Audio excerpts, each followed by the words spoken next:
at Glastonbury. And this is things people don't usually know. It was done within 10 years after the crucifixion of Jesus, that Joseph of Arimithea and Mary Magdalene and several of the other disciples founded the first church there. The original building was built during the time when Jesus was traveling back and forth, and he helped to build the original building. And then after the crucifixion, they all returned there, and this became the first church at that time. They didn't call it a church. It was based on the teachings of Jesus. And the teachings of Jesus at that time were called the Way. And they were not supposed to ever have anyone over anyone. There was not supposed to be one supreme leader over anything. The meetings that Jesus held, which were supposed to be the way we were supposed to be doing it, are just similar to people meeting in each other's houses and sitting and listening and discussing. And different people at different times were allowed to talk and to show what they have learned. And this way, no one person would ever be in charge. It was always back and forth, people giving lectures, people giving demonstrations about meditation, about healing. And this was the way the church, if you want to call it that, was supposed to be. He didn't want it to be a structured system. He wanted it to be the sharing of information, knowledge, and he was teaching people how to cure, how to heal, how to meditate, and how to use their minds. This was what was supposed to have been passed along. He never wanted to be worshipped. That was not the idea. It was never intended. He just wanted to pass on to everyone what he had learned. But this was what happened at Glastonbury, was one of the places that Jesus learned from. But then when he would go back to Qumran, Sudi would see him, and he would tell us the different progress that the young man was making. All of this is in the book Jesus and the Essenes. And after a certain length of time, after going back and forth, one time he came back, he was almost 20, and Sudi was talking to him. And he said Jesus was beginning to put together his philosophy.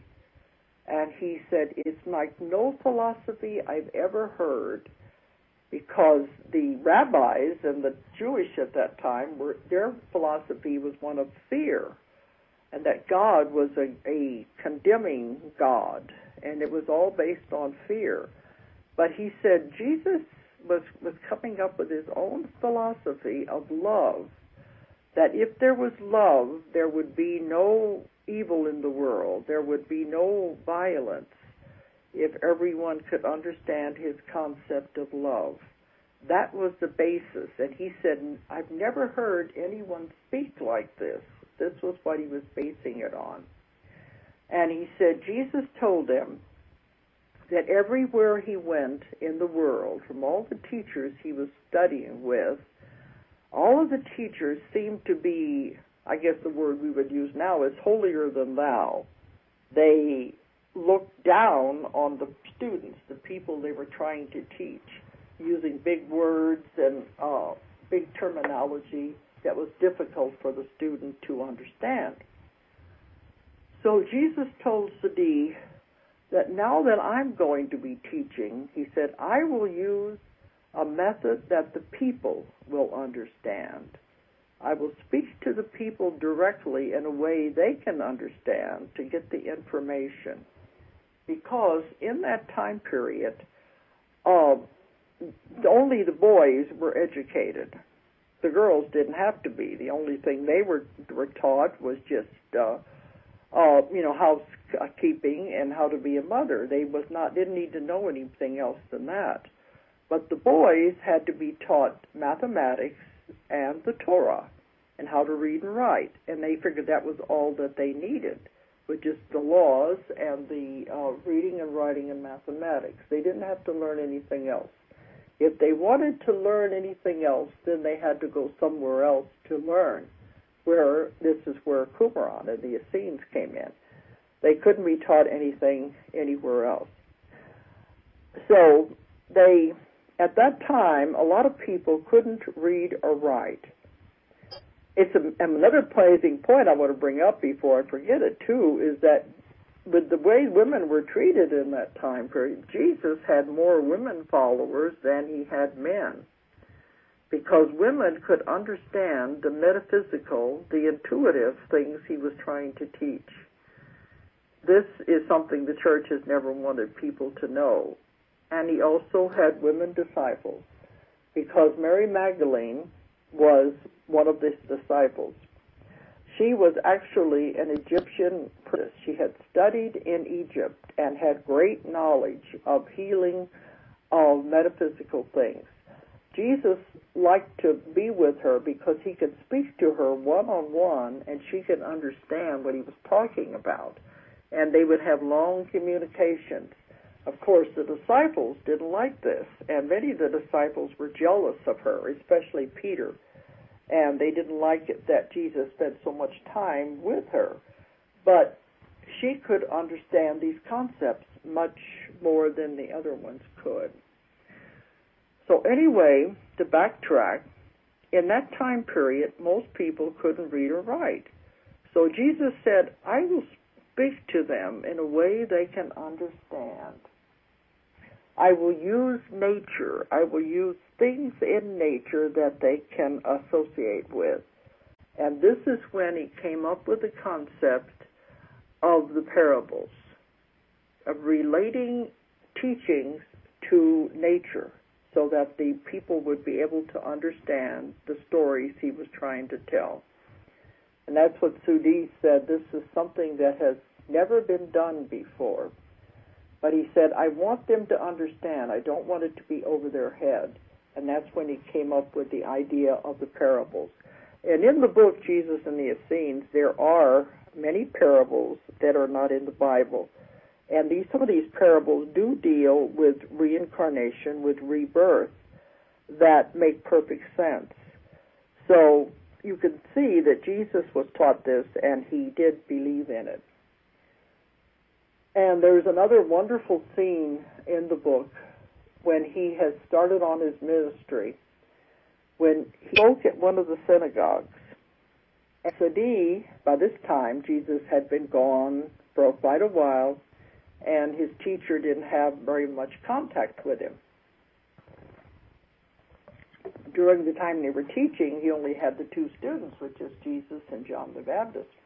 But this was when he had gone off and he was beginning to do his ministry, and stories were coming back about the miracles he was performing. Well, this one night, outside of Nazareth, Jesus was speaking in the synagogue, and the old teacher went and was standing at the back of the synagogue to hear him speak. And he didn't let him know he was there. But he said normally anyone can speak in synagogue, but most of the time there's arguments going on and much discussion and loud voices. But he said when Jesus would get up to speak, his voice was so beautiful that everyone was quiet. They all were still so they could listen to him. And there was never a speaker like him. So this I think shows us the real Jesus. I also found that he was lonely because there were many people in his time that couldn't relate to what he was seeing.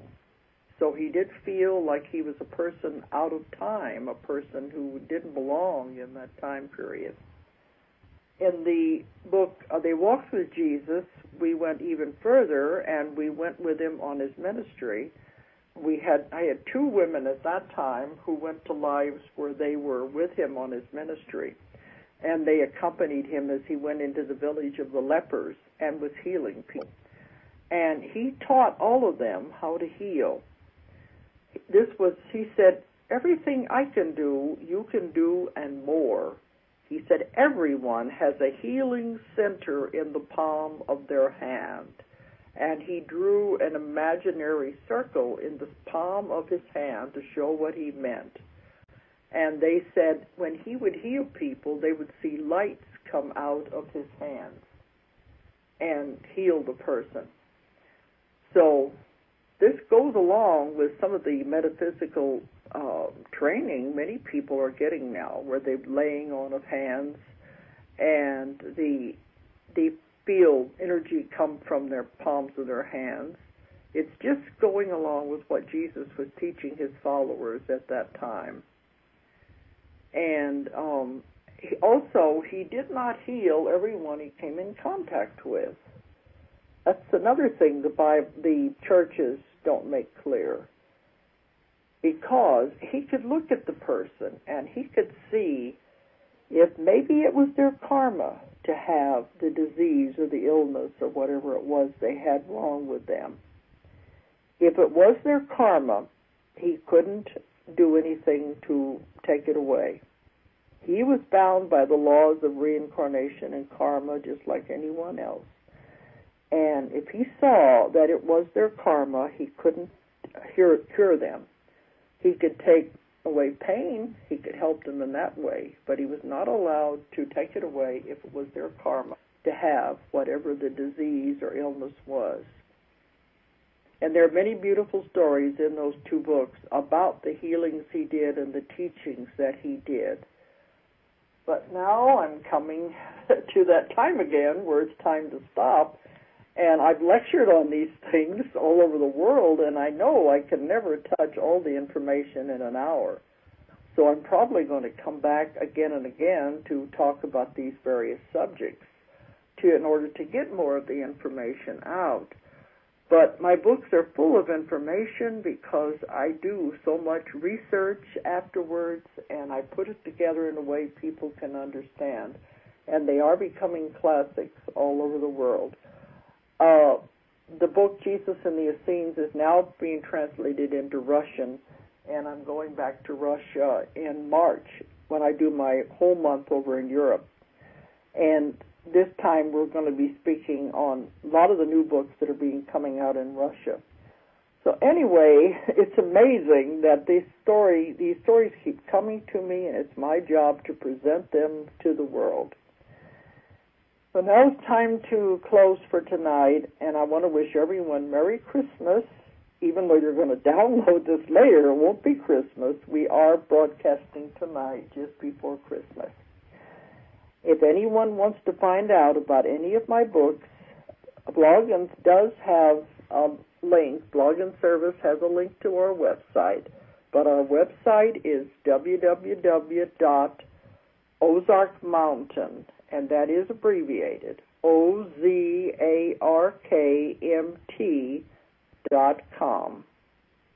OZARKMT.com. Or if you're in Europe, it's OZARKMT.com. Or you can call our 800 number and find out more about the books. Also, you can find out about private sessions. I have an office here in Huntsville, Arkansas, where I do private sessions when I'm not on the road. Or you can find out about the hypnosis classes that I conduct all over the world. The 800 number is 1-800-935-0045. 1-800-935-0045. And you can contact me through the website or by that number, or email me with DECannon, CANNON, at msn.com. You have been listening to BBS Radio, a bloggingservice.com production and a service to others' endeavor. Thank you very much for tuning in to our radio program, and we wish you much peace and joy on your journey.